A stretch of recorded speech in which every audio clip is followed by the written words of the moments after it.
TikTok Shop is the fastest growing e-commerce channel right now, but most brands are leaving money on the table. They're treating TikTok Shop customers the same as they would their website customers. The same emails, the same flows, the same of everything. So today I want to go through the exact strategy that we use to maximize TikTok Shop ROI. I'll explain the customer psychology of even why this is necessary in the first place. And at the end, I'll show you exactly how I implement this so you can go do this for yourself too. When someone bought on TikTok Shop, they didn't go looking for you. Babe, you're not even that important, okay? Just kidding. But you did interrupt them. They were scrolling, something caught their eye, and they bought on pure impulse. I mean, the amount of things that I have fucking bought on TikTok Shop out of impulse is someone take my credit card away, okay? But often that happens within 60 seconds. There was no research, there was no brand consideration, there was no real interaction. That purchase was driven purely in the moment. But now compare that to someone who found you on your website. They searched, they browsed, they read reviews, they did their research on whether or not you are worthy to make a purchase from. That person already has a relationship with you before they even check out. They chose you, they love you, they made a purchase from you. But the TikTok Shop buyer, babe, they barely know your name, okay? And that difference shows up immediately in behavior after that purchase. Website customers open emails at a higher rate, they come back faster, and have a stronger sense of brand loyalty. TikTok Shop customers have literally short-term memory. They're less likely to open emails, more likely to churn, and if you don't reestablish that relationship quickly, you're gonna lose them. When you treat them the same and you're sending brand story emails to someone who doesn't even really know your name yet, it's not gonna work. You're sending upsells to people who maybe don't even know if they like your product yet. You're losing them before they ever really had a chance to be a real customer for you. But when you segment them out and treat them differently, that's when it all changes. You meet them where they are. An impulse buyer might need more convincing to want to come back. I've seen my clients increase their TikTok Shop LTV just by changing the first 30 days of communication with that customer. So now that you understand the why, let me show you exactly the flows that we use to do this. TikTok Shop customers get a completely rebuilt post-purchase and win-back flow. What we remove is any immediate upsell, any brand story in the first email, and any discount ladder that assumes that they already trust you. Here are the 3 flows that I changed completely. Post-purchase flow, for a regular customer, email 1 is an upsell because they already know your brand. But for a TikTok Shop customer, that's gotta be pure education. What did they just buy? What's actually in it? And why does it work? No selling, I'm just confidence building, and I'm helping them trust us as a brand and educating them on how to use the product and who we are. The next one is a welcome flow. A regular customer gets your brand story and maybe a discount because that's their first entry. But a TikTok Shop customer already made a purchase. So the welcome flow becomes an onboarding flow. How to use it, what to expect, and what results look like. You're turning an impulse buy into an intentional buy. Next up is win back flow. Regular customers lapse at 60 days, usually, but a TikTok Shop customer lapse so much faster. We trigger win back at 30 to 45 days because their connection to the brand is a lot thinner and it can fade quicker. If you wait 60 days for a TikTok Shop buyer, likely they're not even gonna know who the fuck you are. But the goal of this is all the same. Move them from being an impulse buyer to an actual customer, someone who chose you, someone who understands what it is that you do and why it matters to them. And once you get there, they behave exactly like a website customer, but you have to earn it first. So let me show you exactly how we set this up. So the first thing you're gonna do is you're gonna go to your Shopify orders and you're gonna find the Shopify orders from the TikTok channel. So I have found my person and I do have their correct contact information, because that is one caveat that I will say is that TikTok Shop orders don't always come over with the right email address. Sometimes it's at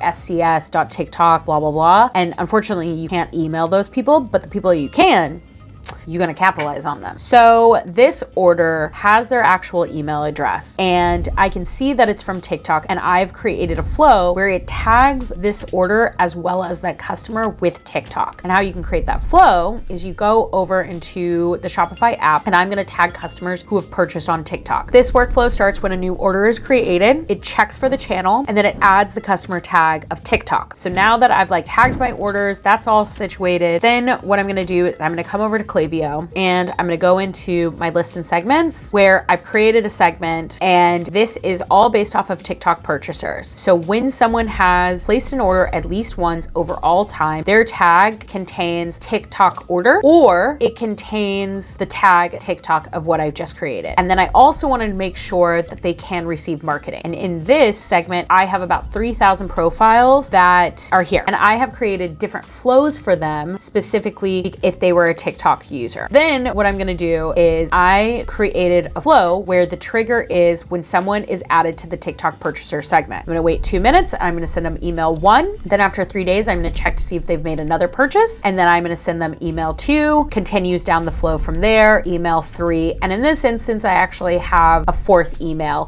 going through the post-purchase. The key thing here is that you never want these users to hit your other flows at the same time. You want clean separation so the messaging stays consistent. And if you're interested in setting up email flows outside of TikTok Shop for your e-commerce business, click this video.